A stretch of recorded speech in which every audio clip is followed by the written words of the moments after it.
The date is November 9 at 5:02 p.m. Another day, another dollar.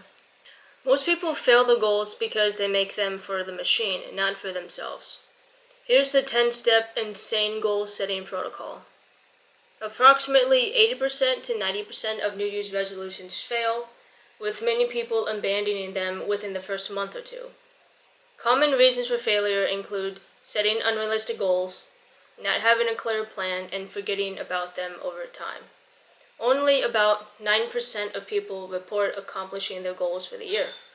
Most people quit their goals within the first 2 weeks of January. Yeah, people often quit their goals in the early weeks of the year, with the second Friday in January dubbed Quitter's Day. Early January, many give up on New Year's resolutions within the first few weeks, with reports showing nearly 80% abandoned by February. We're going to do things a bit different for Unit 1, Section 4 on how to make goals. Alright, so since I don't want to repeat myself in this video, last year I posted a video called How to Make Goals for the New Year. It is a bit outdated because it's set in 2025, but you go to this Unit 1 playlist. We're gonna watch it here and how to make New Year's resolutions stick for 2025. Welcome to the Insane Asylum, my dear patients. It's been a while. Oh, not really. But this video is going to be an important one. This video is going to be about how to set New Year's resolution goals and how to make them stick. I mean, we all been there, setting goals for the new year, but only to end up to fall short within a couple weeks or a couple months. I can feel it. 2025 is going to be our year. It's time to take back what self-improvement means to us. Self-improvement isn't about gender, sexuality. It isn't about none of that. Self-improvement is for all the bullies, all the nerds, the geeks, to self-improve, because we need self-improvement too. I'm going to teach you 2025 is going to be our year. It's about time that we finally do something about our lives. Every year, I make goals for myself. I either complete half of them or I don't complete any at all. And I'm tired of it. In 6 more years, 5 more years, it'll be 2030. And I'll be 30 in 6 years. Think about that. I don't know how old you may be watching my videos now, but as we head into 2025, that's only 5 years away from a whole other decade, 2030. I'll be 29 in 5 years. It's time to change. Step 1 is to have goals. You need to have goals to have a New Year's resolution. I know, it sounds a bit obvious. How often do we go into the new year with vague ideas like, I want to become healthier, or I want to save money? Without writing them down, you can't commit to them. Your goals are your roadmap to your life. They tell you where you want to go, and they keep you on track when things get tough. Having a goal is important because it gives you purpose in life. Without your goals, there is no purpose. There is no reason to get out of bed. You need goals in life so you can be happy. Close your eyes and imagine what a perfect day would look like for you. In other words, if you're having trouble coming up with goals to make, what makes you happy in life? What are your hobbies? Who do you inspire to be in the next 20 years in a perfect world if you could be whoever you wanted? Who did you look up to when you were a child? Who did you inspire to be when you became an adult? But suddenly you let life get to you and you gave up on that passion. What was that? Once you understand who you want to be in 2025, that is your goal. Take some time to write down your goals for the new year. No filtering, no overthinking. Just let it flow. Step 2 is to be specific. Vague goals are hard to stick to because there's no clear finish line. For example, instead of saying, I want to go to the gym, say, I will go to the gym 4 times a week, working out 1 hour a day. You can even break that further down and say, when I am at the gym for that 1 hour, the first 10 minutes, I will walk on the treadmill, and then after the treadmill, I will do 5 to 10 minutes of stretching, and then I will go hit some weights for about 30 to 40 minutes. That is an example of a good goal that is specific. Another example would be most people, one of their goals is to read books. I want to read more books. Well, instead of saying I want to read more books, what does that even mean? You could break that down and say, okay, this year I will read 5 books. And my plan to achieve that goal of reading 5 books is that I will read 1 chapter 3 to 5 times per week, totaling 4 to 5 chapters a week. And that applies to any other goal you may have. Be specific, create a game plan, and you will win. We have to be specific about our goals so we have a destination by the end of the year and we don't lose ourselves along the way. Step 3 is to be realistic. For example, if you've never been to a gym ever in your life and you make the goal of I will go to the gym 7 days a week, that goal will most likely not stick because you will soon tire yourself out. Instead of saying I will go to the gym 7 days a week when you've never been to a gym before, try and dedicate 1 day a week. Make that goal of I will go to the gym 1 day a week and do that for 1 month. And if for that 1 month you can consistently go to the gym at least 1 day a week, bump that up to 2 times a week, and then eventually work your way up to 5 days a week. Let's just say if you do go to the gym 1 day a week for 365 days a year, that is 52 more workouts than you would usually do. There's 52 weeks in a year. Imagine if you just work out 1 day a week. Working out 0 times a year is better than working out, it's way better compared to working out 52 times a week. Small goals lead to lifetime success. If you want to lose weight, don't make an insane number that you can't reach. Like, I will lose 100 pounds in a year. Like, I can use my own personal goals. One of my goals is to reach 1,000 subscribers by the end of the year. If I make a goal of 1 million subscribers at the end of the year, I will most likely not achieve it. I'm not saying that it's not possible, but I'm just saying if I don't achieve that, I will feel more guilty than I really am. Or I will not eat junk food for 365 days. Even when you eat junk food maybe once or twice a week. That goal will probably not be that sustainable. Maybe try and make a goal of, okay, I will have 1 cheat day a month or 1 cheat day every other week. You have to know your strengths and weaknesses. Be realistic. If you never climbed the smallest mountain, why make a goal of, I will climb Mount Everest? Climb that smallest mountain first, and then climb the tallest mountain. That is how you can be realistic. Because if you do achieve that goal, you won't feel guilty at all. You can say, yeah, I achieved my goal. Next year, I'm gonna one-up myself. That's why most people give up on their goals. Either they get too tired because they work too hard, or because their goals are not achievable, that they decide, man, that goal is too far away. Why even try? I'm not even gonna achieve it. Make these small goals and then make them bigger. But also give yourself a challenge. Don't make the goal too easy, but make it easy where you can achieve it within the next 6 to 12 months. Step 4 is quality over quantity. What I mean by this is when I watched these YouTube videos of, I documented my guitar progression of me practicing the guitar 3 hours a day. You can practice the guitar 3 hours a day and not learn anything. Someone who practiced 30 minutes at the guitar can be more efficient, can learn more than someone who practiced 3 hours. It's like going to the gym. You can go to the gym 4 hours a day, but what are you doing during those 4 hours? Are you just walking around, jerking off, working out maybe 30 minutes, then walking around with your head down, looking at your phone? Or are you actually putting in the work? Social media creates these expectations of the more you do it, the more you will succeed.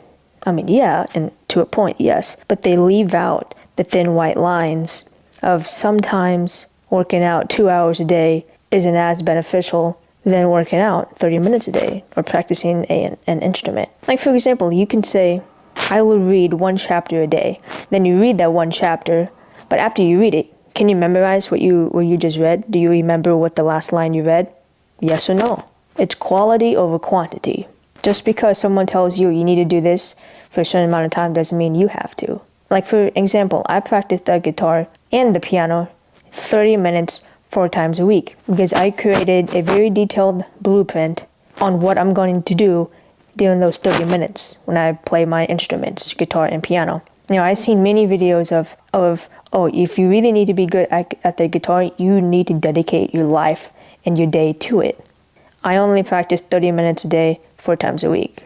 Step 5 is to find your why. This step is a game changer.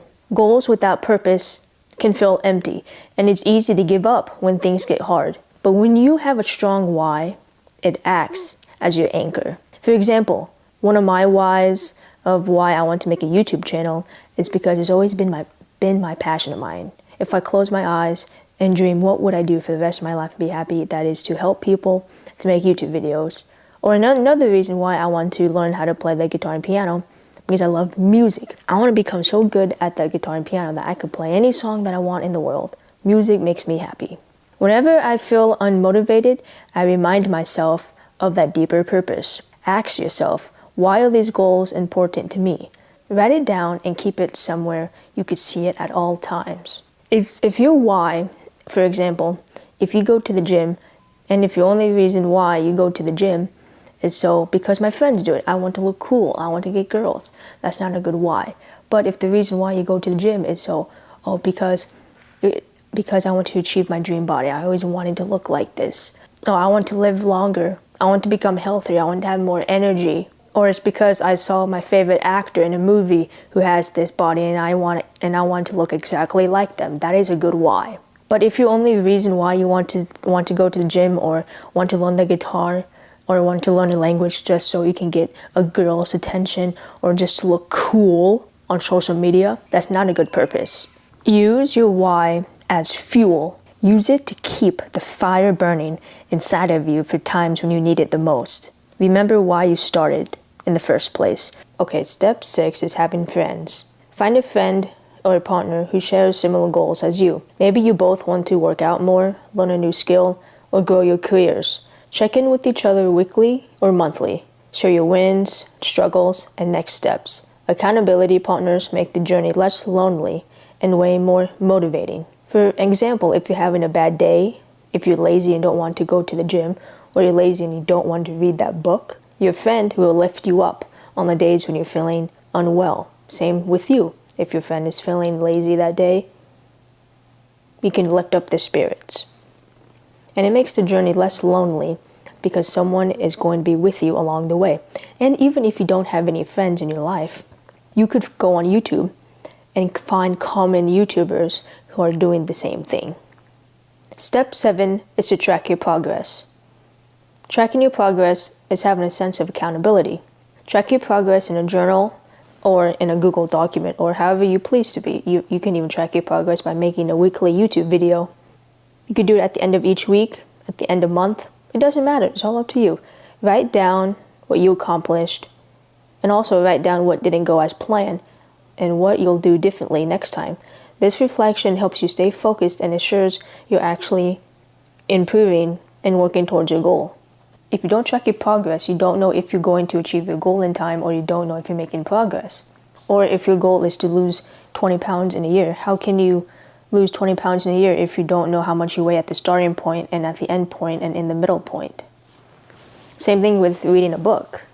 You need to track your progress on how many books you want to read and how many pages you want to read so that you will meet your goal in time.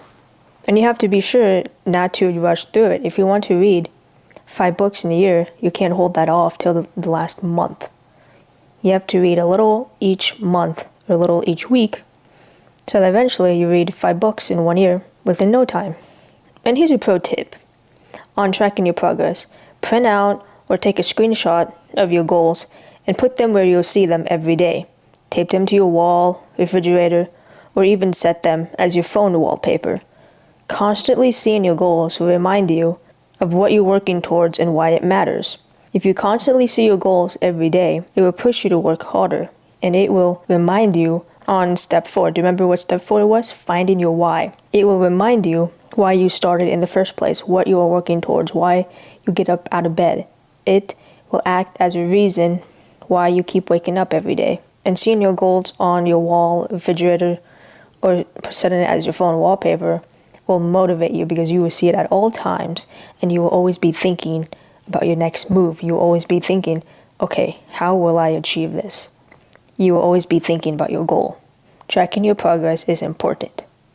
Step 8 is to anchor to existing habits. For example, if you like to watch TV, try and watch TV when you're working out. Maybe you can work out at home with the TV on, or you can go to the gym and watch TV on your phone. Yeah, it's not that pleasing watching it on your small iPhone, but maybe you can build a home gym, watch some TV, and you're working out, so it makes you feel like you're not even working hard. Or if you're eating breakfast and you want to read a book, try reading that book while at breakfast. You want to pair your goals with existing habits. You don't want to pair, every single one so that you don't burn yourself out. You don't need to work 24/7. But if you can, try to pair your goals with existing habits. Like for example, with my YouTube videos, when I eat dinner at night, I edit my YouTube videos.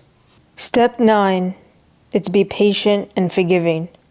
This one's tough but crucial. Goals take time, and progress isn't always linear.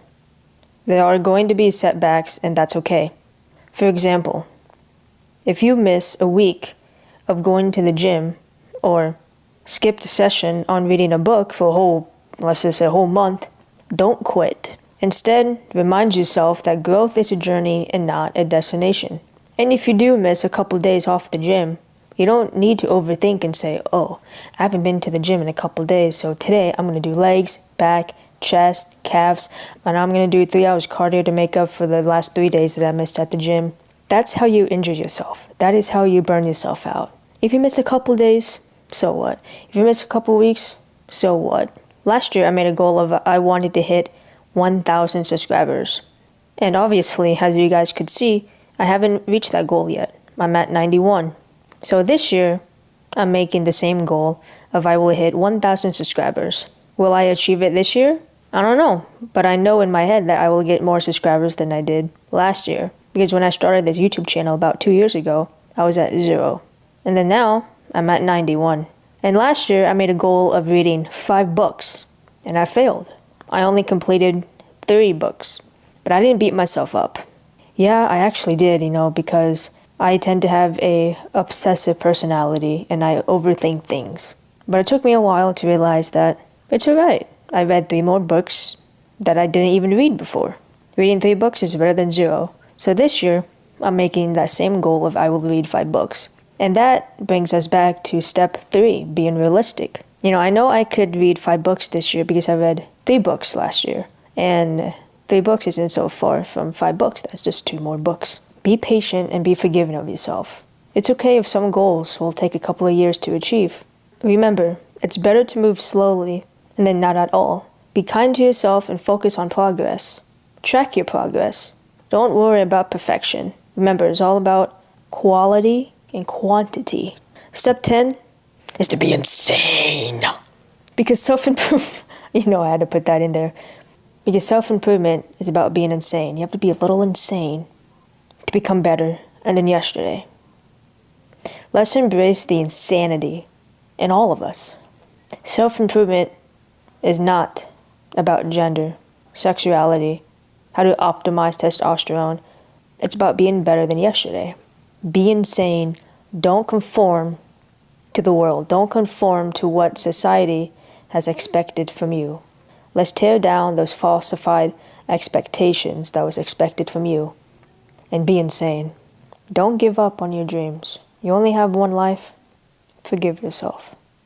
You deserve it. Just as a personal touch, I'll share some of my goals for 2025. My goal is to reach 125 pounds. And going back to the steps, I think that is very specific. That's very realistic because right now I'm fluctuating between like 133 and 135. Yeah, I know I could be a bit more specific with, what should I do? What type of exercises, how should I eat? But right now with my health conditions, I just want to be 125 pounds. I don't know how. I know I should follow my teachings, but yeah, that's my goal, 125 pounds. And my next goal is to get my health under control. With my reactive hypoglycemia, ESS, get medication and live more healthier to subside symptoms. Do 10 knee push-ups in a row. Those are my goals, physical goals. My mental goal is to meditate at least 3 times a week. Damn, my screen's too bright. Learn self-control. I tend to stalk people from high school on Instagram.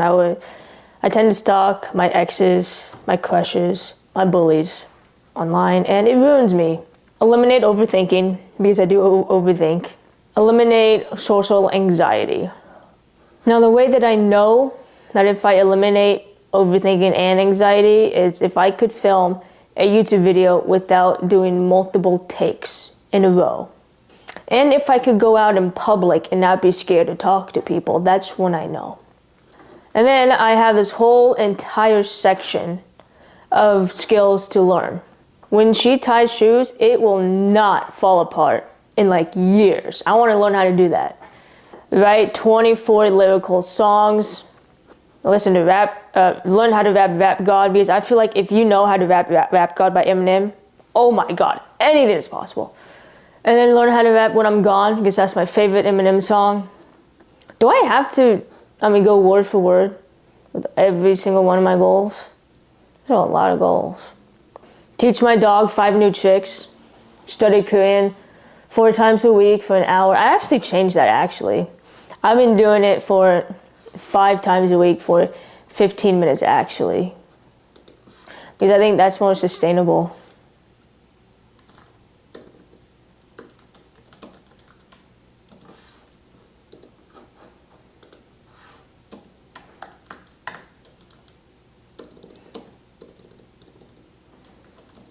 At least like 15 minutes.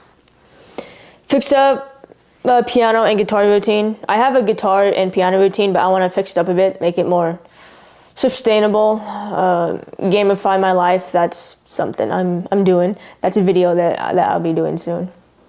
Read 5 books. Be monetized on YouTube, 1,000 subscribers.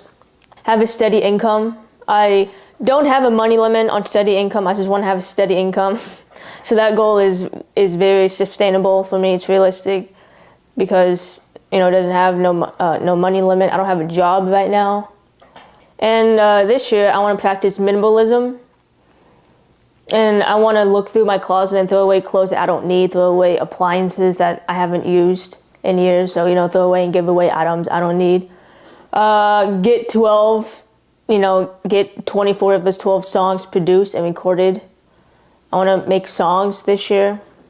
Organize my Google spreadsheets of books I've read, items I own. Oh, I also want to do this cool thing. I saw this video by Matt Diavella where he counted every single item that he owned into a spreadsheet. I think that's pretty badass. Place those spreadsheets in my room as a reminder. Hang my goals for 2025 in my room. Print this out and hang them on my door. Yeah, then track my progress, track my book, meditation, water's progress. I want to have a goal of drinking 12 cups of water every day. And these are the videos I'm going to post, but I'm not showing you all of them.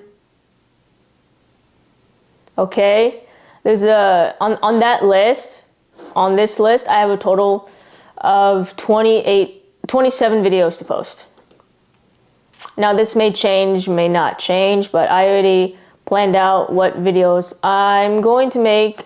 Clearly I did that video. And then that's coming. But everything else, I'm not telling you. This is pretty self-explanatory, like 2.5 years of guitar progress. I already posted my first year, so you already know the second's gonna come as is. So yeah. What's below that? Oh. Yeah. Actually, that would be 1 year because I just started playing. That actually would be incorrect. Because I actually started. It would just be 1 year actually. But I'm not going to keep scrolling down. So these are all of my goals that I have as 2025.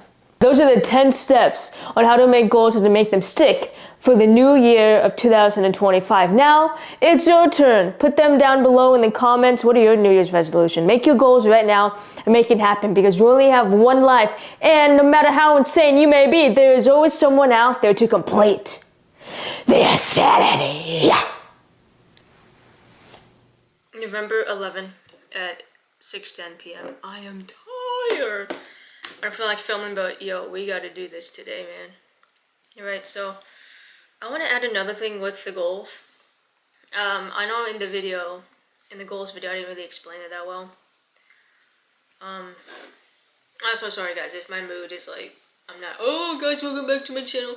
I'm sorry, today my health conditions are getting the best of me. I'll explain what I mean by that. Actually, in this video, it's a bit of a coincidence that I'm having a bit of a bad day when it comes to my health conditions, but yet we're gonna talk about that. So, in 2023, I was diagnosed with empty sella and reactive hypoglycemia.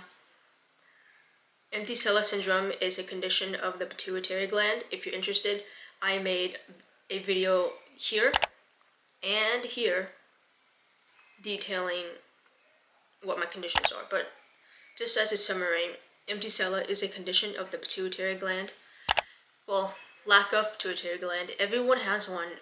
Mine just happens to be very small. That's what she said. And it affects your hormones and emotions. And then I have reactive hypoglycemia, which is the opposite of diabetes. Well, kind of the opposite. It's where my body is always reacting. If I exercise, my blood sugar goes low. If I eat food, my blood sugar goes low. But I have to eat every 2 to 3 hours so my blood sugar doesn't go low. So I'm just in a constant cycle. Reactive hypoglycemia, some people only have reactive only when they eat or when they exercise. I happen to have it 24/7 of the day.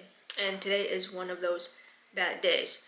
So how does this relate to progressive overload? Get to the point. Well, I am. At my lowest, when I was diagnosed with all these symptoms, I went from walking 10 to 12,000 steps a day. I went from waking up at 7 a.m. walking my dog to not walking my dog, because I would literally pass away. I would pass out. I'm not even kidding. This is just the short version. If you're interested with the long version, go watch these 2 videos, right? And so I knew that I had my self-improvement journey, I'm on my self-improvement, and one of the things that people do on self-improvement is to get a nice body. And I thought, well, I can't get a nice body because I can't walk without passing out. I can't do 1 push-up. So here's what I did. I started off with what I knew how to do. I knew that I could walk 5 minutes without passing out.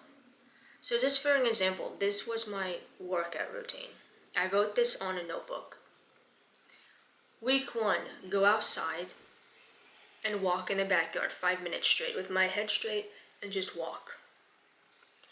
I stopped walking my dogs because I don't know what would happen if I went outside out of my house and passed out. I don't know. So just for safety reasons, I would go out and walk for 5 minutes. And I even set a timer. And then I said, okay, well, I didn't pass out today. And so I maintained that for a couple weeks. And then every couple weeks, I would add 1 more minute to it. Okay, then I would walk 6 minutes, right? And I would do that for a couple weeks. And then the next couple weeks, I would add 7 minutes to it. Oh, okay, I didn't pass out this time. That means I'll increase it to 8 minutes. Then I would maintain that for a couple weeks. With making up your goals, I didn't talk about this in the video that I filmed last year. I want to add that. I want to add another step to it. I want to add 11 steps to it, which is called progressive overload. So what I mean by progressive overload, just as an example, the analogy of the farmer and the calf is an ancient legend used to explain the principle of progressive overload, where an individual gradually increases the stress of their body over time to build strength and muscle. In the story, a farmer would lift a newborn calf daily, And as the calf grew into a bull, so did the farmer's strength. This method teaches that consistent, gradual increases in demand lead to continuous adaptation and improvement in physical ability. The principle, the core idea is that to become stronger, you must progressively challenge your body with increasing demands. The legend application, by lifting a calf that progressively got heavier, the farmer's muscle adapted to the increasing weight, leading to greater strength over time. Modern training. This is the basis of modern strength training, where you might add more weight, more reps, or more set to your workouts over time to continue making progress. So this is the analogy right here. He's a little boy with a little cow, medium man with a medium cow, a big man with a big bull. Well, bull, they're not a cow, they're bulls. I got the story wrong, I thought it was a cow, but it's a bull, right? This is the legend, right? Even if this is fake or real, because it is a legend of Greek mythology, it is true to some extent in the real world. Apply that to everything that you know in life and everything will come your way. But if that farmer would have picked up a regular sized cow, she would have not succeeded. The premise of progressive overload is to increase weight, increase reps over a period of time.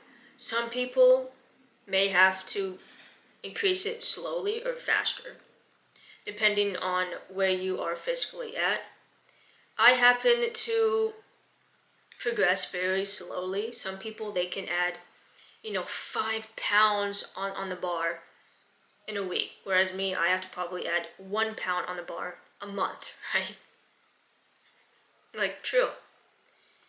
And so I translated that with me becoming physically better, because I noticed that with my diagnosis, I was getting actually worse.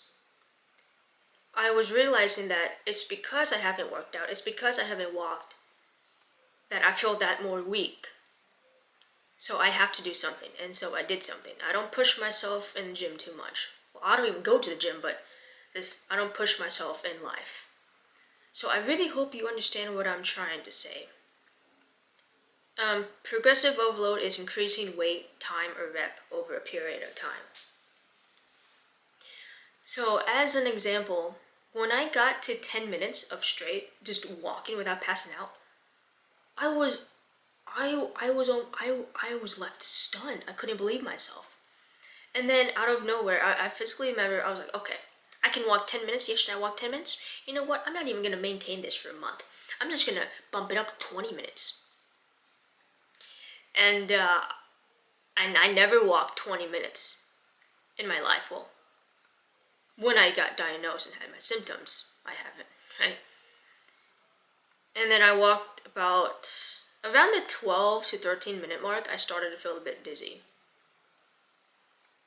I did. And so I stopped, I drank juice, sat down, and I felt a lot better. And then I went back to 10 minutes and maintained 10 minutes for about a couple more weeks. And then after a couple more weeks, I added 11 minutes and 12 minutes. And then now I can walk it depends on the day. Now I can walk anywhere from 15 to about 25 minutes without passing out. Hence, if I would have walked for those 25 minutes last year, I would have passed out. Just comparing the two different times where now I can walk 25 minutes, depends on the day. Mostly I can walk about 20 minutes, but sometimes I can walk 25, depending on how I feel. And so you really need to listen to your body. If you would have told me that I was able to walk 25 minutes without passing out about almost 2 years ago when I got diagnosed with these conditions, I wouldn't believe you. You need to start with what you know, and you may have to take it slow. It sucks, right? It really does suck. If you're adding only 10 seconds to the timer, or you're only adding 1 pound to the bar, but progress is progress. Do not push yourself.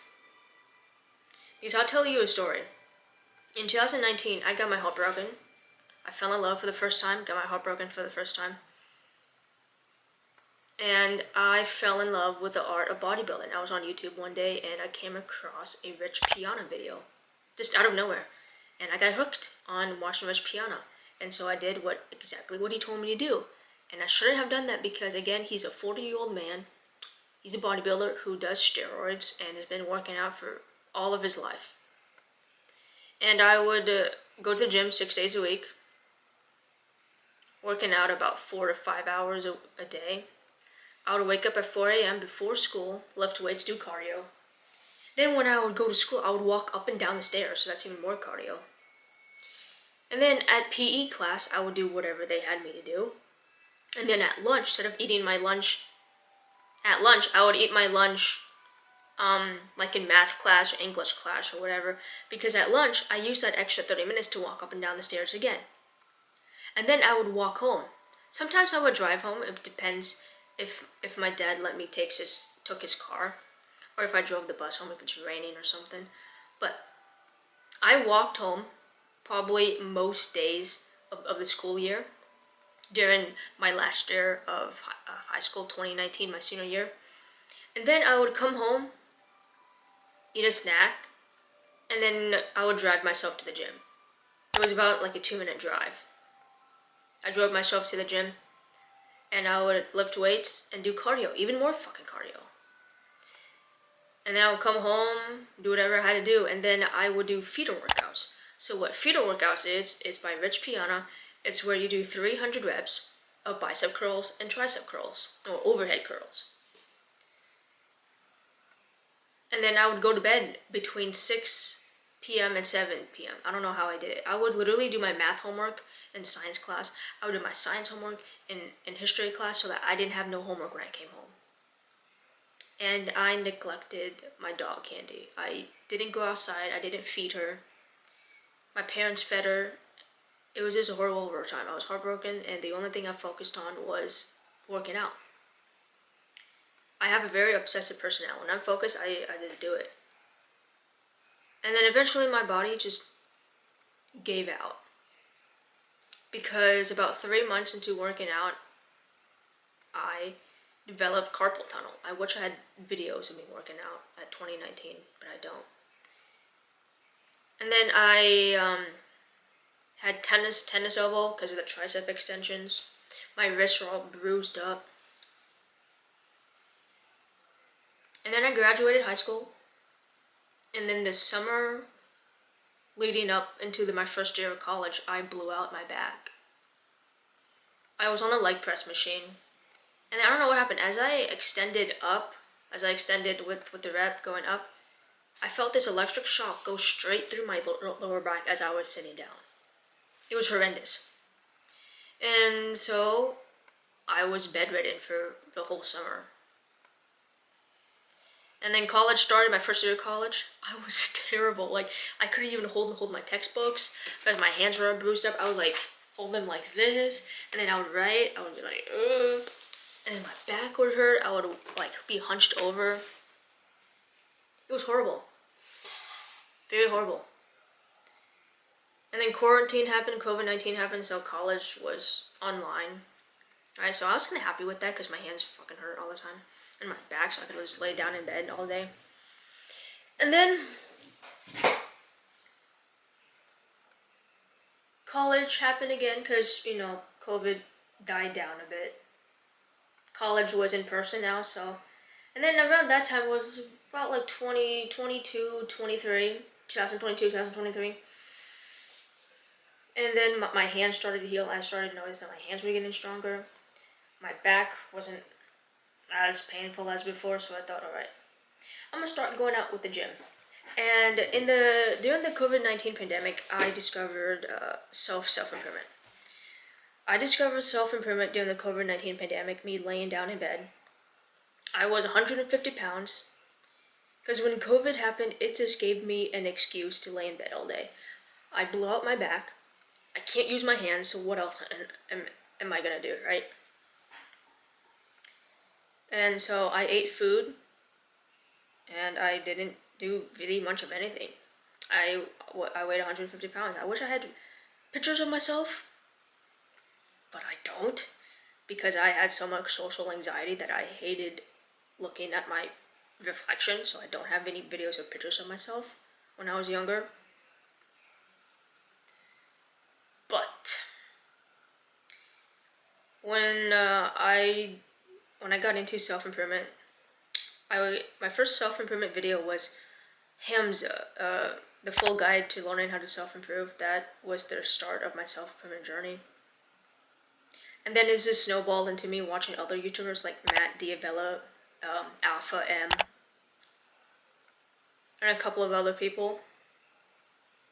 And then when COVID ended, college started back up, I thought, all right, the knowledge I do know now, I'm not going to overdo it this time because I do not want to get carpal tunnel again, right? So I went to the gym, the college gym. It's actually not that great. You know, for a college that's almost 100 grand per year tuition, it's not that great of a gym. But I thought, okay, I'll take it slow. And I didn't learn my lesson. Guys, guess what? I got in over my head because about a month into me working out, about 4 days a week consistently, I felt amazing. My hands weren't in pain anymore, my back was fine, I felt amazing. And I got in over my head because I was doing calf raises on the leg press machine, that damn leg press machine. It's always that leg press machine, I swear. But this time I was doing calf raises, seated leg press machine, seated. I was doing calf raises, and I got in over my head because on that day I took too much pre-workout. I was about to head home because I finished my set. I felt good. Then I was like, you know what? I'm gonna do 100 reps. I'm gonna just do this. So I forgot how much weight I put on the leg press machine. I don't remember. I just remember saying that I'm gonna just do 100 reps non-stop. And in between, somewhere in the middle, like rep 20 or 50, somewhere around that, I felt this electric shock go straight through both of my legs. And that's when I knew I messed up, because I felt that electric shock when I got carpal tunnel for the first time. I felt that electric shock when I did my leg press of my back. And guess what happened? I pinched both of my nerves in both of my toes. I was unable to walk. And after I finished that specific rep, I was just like I was just kind of like reenact. I was doing like calf raises like this, right? And then it happened. I was like,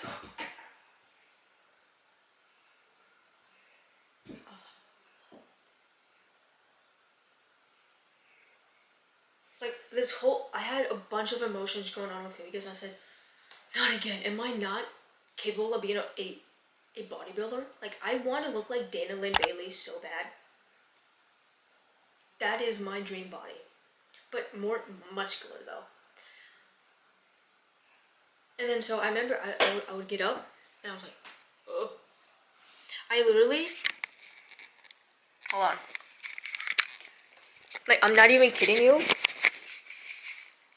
I walked like this. I'm sorry about the mess. I'm cleaning up my room today. But I would literally walk like this for about a year and a half.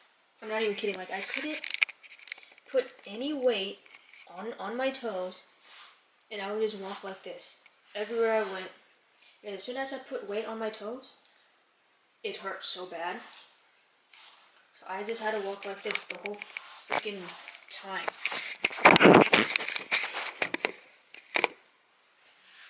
So lesson learned. But how does this relate to progressive overload? Never do too much. If you've never done 100 reps of a certain weight, and then you go out and just do it, most likely you're going to get injured, like me. Especially when you first start working out, and when you first start getting back into working out.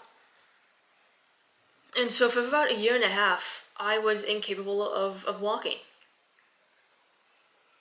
And it destroyed me, because I would walk to class and it was embarrassing. I would walk like I was a grandma. I'm not even kidding, just sliding my feet.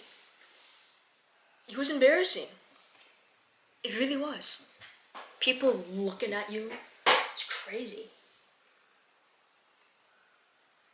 And so the same thing with my legs is that as about a year later, I started to notice that I got a bit better. And then college graduation came around, May 2003 came around. No pain in my hands, my back's completely healed. My feet still kind of hurt, but not really. And then I moved to Tennessee after graduation because my parents bought a house in Tennessee. But anyway, I told myself, you know what, I'm gonna go to the gym, but this time I'm definitely gonna do it right. Like, definitely gonna do it right this time. I wrote down a full schedule, and so literally I went to my gym. It's called Bull Pit Fitness Center in Tennessee, Johnson City. Really great gym. Loved the atmosphere of it. Every gym that I've been to, I always feel judged because I am a girl. And most of the people that go to gym are big men, especially the gyms that I went to. But with this gym, I never felt like the guys treated me any different from them. I felt like I was one of the guys. I really did, and it made me feel special. But anyway, I thought, okay, it's a new state, new me. I'm gonna do this for real this time. And so for the first 3 months, I was working out sometimes I would go to the gym like 5 or 6 days a week. But I would go to the gym and I would do 1 hour. Sometimes I would work out 2 hours a day. But I would go very slowly with the reps. I would go very slowly, doing my cable flies, incline. I love doing incline chest. That was my favorite workout. I would go very slow, and then when I got to the calf raises, I was like, okay, I'll go very slow. Right, I didn't do any weight. I just did standing calf raises. I'll just do, okay, I'll go very slow. And as the weeks went on, I added more reps and more set. The first time that I worked out, I only worked out for about 30 minutes. I remember I think I did a arms and back workout, I believe. And I literally did one set of everything. One set of back, one set of biceps, and that's it. And then as each day went on, I added more sets, more reps, more exercises, and I felt fantastic. So that's what I mean by progressive overload. If you never climbed Mount Everest before, don't start there. Learn how to walk. You have to learn how to walk before you can run. Literally, right? And then it happened again. Every time I want to self-improve, life brings me another obstacle. I started to notice that I was getting more tired often. I would see eye flutters in my vision. And then, guess what? I got diagnosed with empty-sella and reactive hypoglycemia, so now I can't work out. The one time that I actually finally got working out, the one time that I actually got, how do I say? I'm like stuttering so hard inside of my brain right now. The one time that I actually had working out figured out, I had a bunch of health problems going on with me. It just sucks. But moral of the story is practice progressive overload, especially when it comes to physical exercise. You can read more about it. I cannot stress this enough when it comes to making your goals or doing anything in life. Start at level 1. It's like Hot Ones. You know the YouTube series Hot Ones? There's a reason why you start at the least hottest chicken wing and then you eat the hottest chicken wing. Because your taste buds at that point are already numb, is already used to it. And the people that was like, yeah, I'm gonna just eat the hottest one first, they're usually the ones to quit. Like, look it up.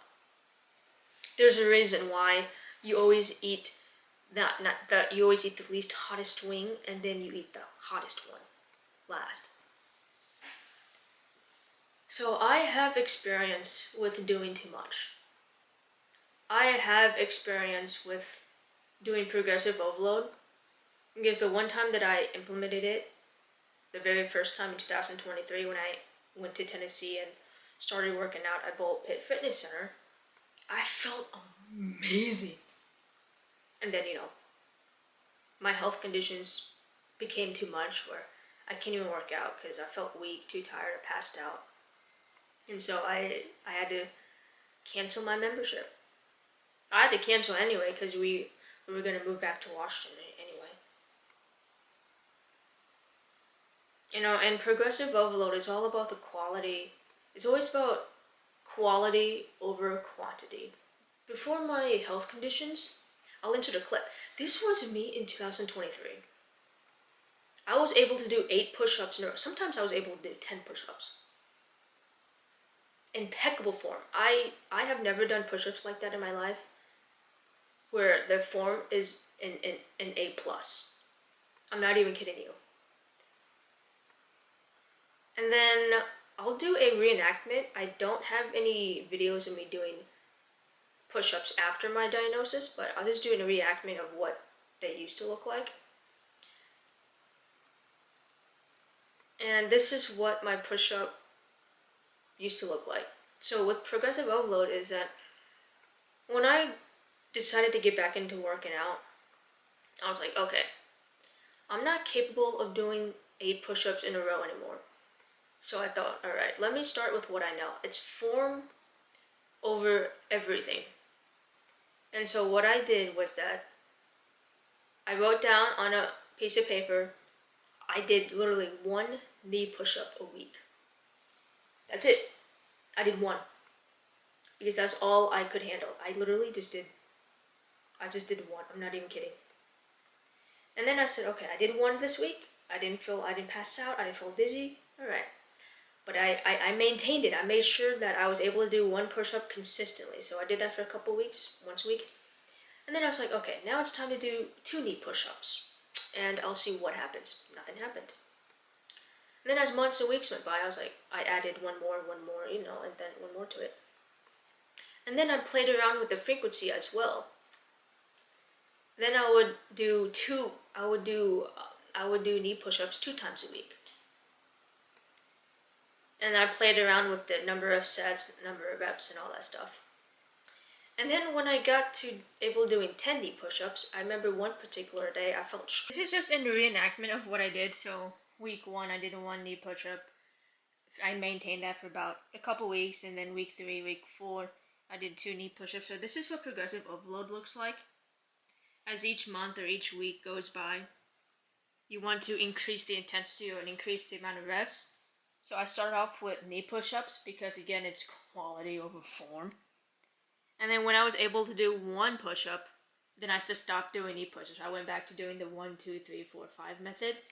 This isn't the actual notebook that I wrote. I no longer have that notebook. I can't find it anywhere. So I just had to pretend and just reenact what the notebook actually looked like. In reality, I didn't progress this fast. It was more of month 1, I do 1 push-up, or 1 knee push-up once a week for about a month, and I maintained it. And then month number 2, I didn't really progress that fastly by the weeks. But this is in reality of what progressive overload looks like. And always remember that it's quality over form. And in the push-up video that you guys saw in the reenactment video, that's just a reenactment. That wasn't actually me doing those push-ups. I just had to reenact as if that's what I looked like when I was doing push-ups when I was diagnosed. It was very difficult for me. But you guys get the point, right? I hope you do. If you have questions, comment down below, or you can DM me on Instagram. I'm very happy to answer any questions you guys may have. Particularly strong that day, and I thought, let me try to do 1 regular push-up. I haven't done a regular push-up in almost 2 years. And guess what? I got my first regular push-up in about 2 years. I was so proud of myself. I wish I had video, but I don't. And then since that day, I stopped doing knee push-ups. Now, my routine is I do push-ups 2 times a week. And I do 15 reps. So what I do is that 1 day out of the week, depending on how I feel, 1 day out of the week, I'll do a set of 5. I'll just do 5 and just cut it off. Cut it off. And then about a couple days later, I'll do another set of push-ups, but I'll do 10. And so that's my total of 15. For example, today, I found these push-up clips that you guys seen. of me wearing my WrestleMania jersey, I did 5 push-ups right there, well, 5 regular push-ups. And so that this means later on in the week I have to do another set of just 10. But comparing myself where last year I was only able to do literally only 1 knee push-up, now I can do about 3 push-ups in a row. I could do 5 push-ups in a row, but most of the time it's like 3 or 4. Sometimes I can do 5. But it's all about progressive overload. You want to make sure your body is capable of handling the weight or the amount of time that you're doing an exercise. And these videos are just reenactment videos. I don't have any videos of me doing push-ups, but that's realistically what it looked like for me. So that's what progressive overload looks like if you applied it. And I want you to apply progressive overload, the method of progressive overload, to everything that you do in life. Whether it's your goals, cleaning up your room, like I'm doing right now, I'm reorganizing everything. And especially when it comes to exercising. Progressive overload will look different depending on the person. But overall, that's what progressive overload is. I know this is the long version. It's a very long version. It could have only been 5 minutes. But I really want my patients to really succeed in life, because I don't want my patients to make the same mistakes as I did. Because these YouTube videos don't tell you what to do. It's a marketing scheme. I have never watched a one video that explains everything, how to self-improve in one video. Never. It's always, oh, these 5 steps, and then the next video is, oh, another 5 steps. Just explain it all in one video. They do that so that they can turn one topic into 5 videos. So it's more money, right? More videos, more money. But it's all about helping people.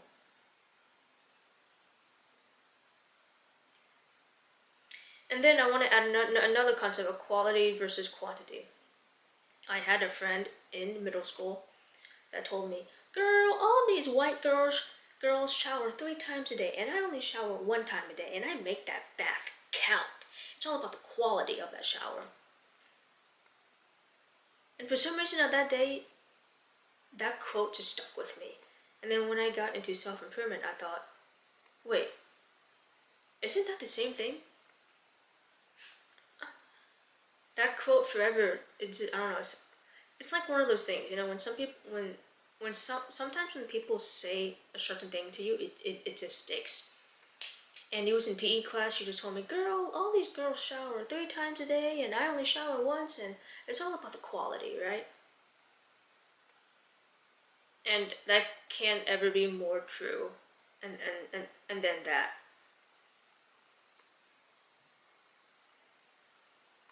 I hope you really understand what I'm trying to say with quality versus quantity, and the progressive overload method is very important that you decipher them.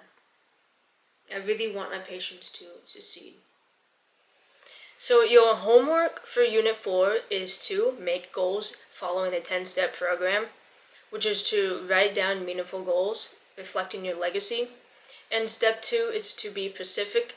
I wanted to add that another way that you can be specific is to add time codes. So use measurable targets like set, reps, pages, and hours.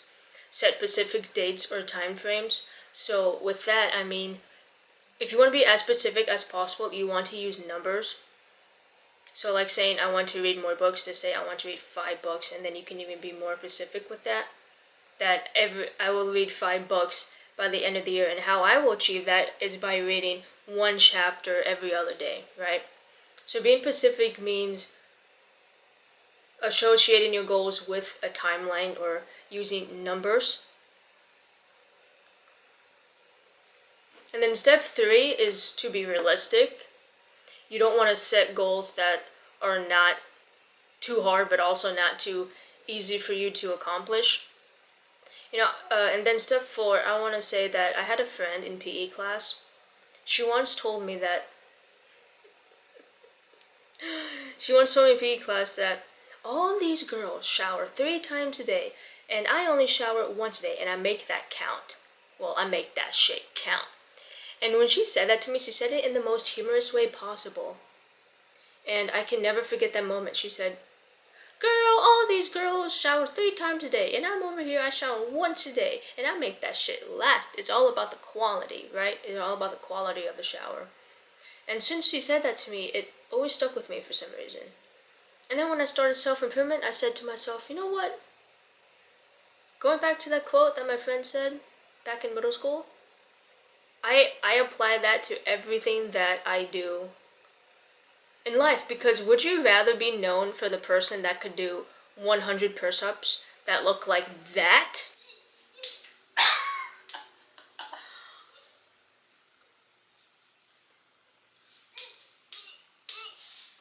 Or known for the person who could do 1 push-up, known as this?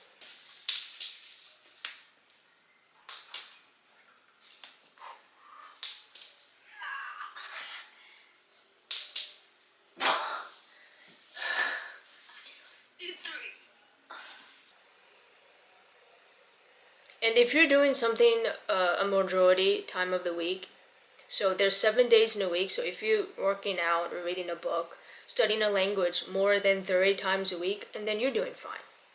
If you've never been to a gym before, you never read a book, never completed a book in your life, you never started self-improvement, you never meditated, just start at 3 times a week, and you can add on from there. Even bodybuilders take a rest day. Even they do. Then step 5 is to find your why. We talked about that in Unit 1, Section 2. Without a why, you cannot have goals. So I guess you can say step 1 and step 5 kind of intertwine with one another. Because without a why, you can't have your goals. And if you don't have a why, you will most likely fail at your goals, because you will most likely give up on your goals when they become the hardest. Now, step 6 is optional, but it does help if you do have a community of people helping you out. Like a self-improvement community chat, or like this YouTube channel. You guys can comment down below, or you can have common friends in real life to help you with the process, to make it a little less painful, because you need friends on the days when you need it the most. If you and your friend both have the same goal, that you want to lose 10 pounds and you want to go to the gym, but you don't feel like going to the gym, that friend can help you push you to go to the gym on that day, and then vice versa. And step 7 is obviously the most important. Well, every one of these goals is important. Tracking the progress. Because we are our greatest critics. Even though in reality, we are improving, but in our minds, we don't feel like we're improving. So it's important to take pictures, or monthly, weekly videos, or get a notebook and track your progress, whatever that may be. Because we are our greatest critics. Even if we improve 1% each month, that's better than 0. And seeing a 1% of progress, it's very hard to see with the human naked eye. And that's another reason why you also need friends. Because they're another set of eyes. We are our greatest critics. And so if you have an honest friend, a very good best friend, they can let you know and they can help you track your progress. They can say, wow, you look really skinny today. Wow, So, 6 and 7, they kind of go hand in hand. Always be tracking the progress, and always having a friend in need if you do need help to track your progress. And step 8 is to anchor your goals to existing daily habits. So instead of, watching porn while you take a poop in the morning on your phone, you can substitute that phone time with reading time. I know that it's a bit unsanitary to read a book on the toilet, but you get the point. Instead of eating dinner and watching Netflix, eat dinner and read a book. or edit a YouTube video like I do that's more productive, right? You want to substitute your bad habits with your good habits, because at the end of the day, it's all about time. Our time is very important. Our time is very essential to us. So you want to achieve your goals without taking too much time out of your day. You want to make it as easy as possible. So if you, like for instance, sometimes when I spend time with my dogs, instead of just looking at the sky, sometimes it is nice to go outside and just sit with your dogs. But sometimes too, I'll go out and I read my book, so I don't have to do it the next day or when I come back inside. I substitute that time. Or when I eat lunch or eat dinner, I can edit a YouTube video in the midst of me eating dinner, so that later on after my dinner, I don't have to worry about it. Instead of me watching TV, because when I watch TV at dinner, that means after dinner, I gotta do YouTube, and that's 2 extra hours, 1 extra hour, 30 extra minutes I have to take out of my day. So you want to anchor your goals to already existing daily habits or existing bad habits or good habits. Step 9 is to be patient 100% of the time, because your progress isn't always going to be linear when it comes to self-improvement. When it comes to self-improvement, this is a graph. So you start here, you go boom, and then you kind of want to go here, you kind of go here, maybe go here, maybe go here, then you go do, do, do, do.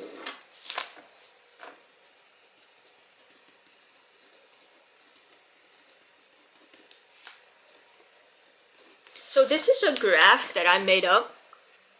So this is what I know it's terrible. This is what your self-improvement progress will look like. In the beginning, it'll start off like this, right?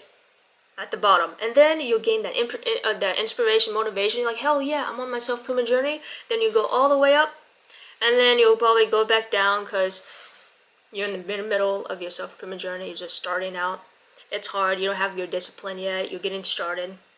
But you're not at the bottom, right? You go up, then you go a little bit down, you kind of cruise, just maintain. Then you maybe go down, then you go cruise, then you go up again, and then you go down, and then you maintain it. That's how that's most likely what your first year to 5 years of self-improvement will look like.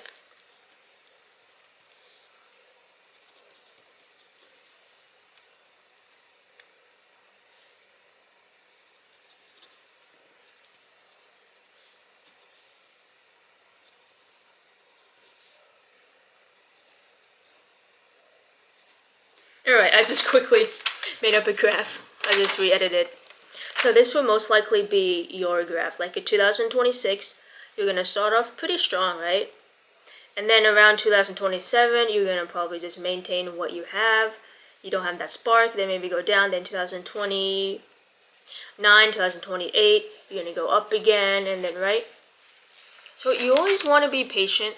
Self-improvement isn't always a straight line. There's going to be slopes, but as long as you get back on that roller coaster, I hate roller coasters, that's a bad analogy, but as long as you get back on the road, and then that's all that matters in the end. Always improve, right? Step 10 is to become insane. Life is too short not to complete your goals. Life is too short not to become who you always meant to be. And don't worry about what other people think of your goals. No goal is embarrassing to have. If your goal is to learn how to crochet blankets and you're a 6'3" grown man with a beard, so what? So what? So what? You're happy, right? Going back to that Heath Ledger quote of, people always ask you if you have a house, if you're married, like life is some kind of grocery list, but they never ask you if you're happy, right? They never do, right? Everyone you meet always asks if you have a career, or you're married, or you own a house, as if life was some kind of grocery list. but no one ever asks if you're happy. Right? So this is just something to consider when you make your goals. You want to follow these 10 steps. And I promise you, 90% of my patients who follow the 10-step guide, you will succeed. The other 10% I cannot be responsible for. That is, the other 10% is obviously your discipline, your motivation slash inspiration, and finding your why. Right? I cannot force you to watch this video. I cannot force you to get out of bed and read a book. I cannot force you to become better. Right? But I do know for a fact that if you follow these 10 steps, 90% of the work is already done for you. The other 10% is actually doing it. And then another thing I want to add is that with being insane, refuse to conform to societal expectations or distractions, aka the machine. Self-improvement is always personal. Do it unapologetically for yourself. Be relentless, creative, bold, and passionate. Challenge norms. Always challenge them. Live on your own terms and embrace your individuality.